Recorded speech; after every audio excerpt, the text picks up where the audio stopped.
Dini guardia rabbata Lenja bagi nama gota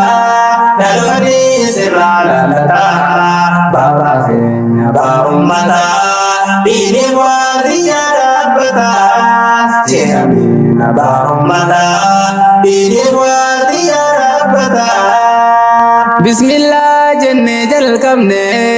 maqasa furtu godanne alhamdulillahi faru rabbi khenya deddefanne nagaya fi rahmatasa nabi khenya rabbu fanne samboda achi dabarfanna garawan qabanne dufne lejaba kina magota daloni sirlalata Baba kenya ba ummata Dini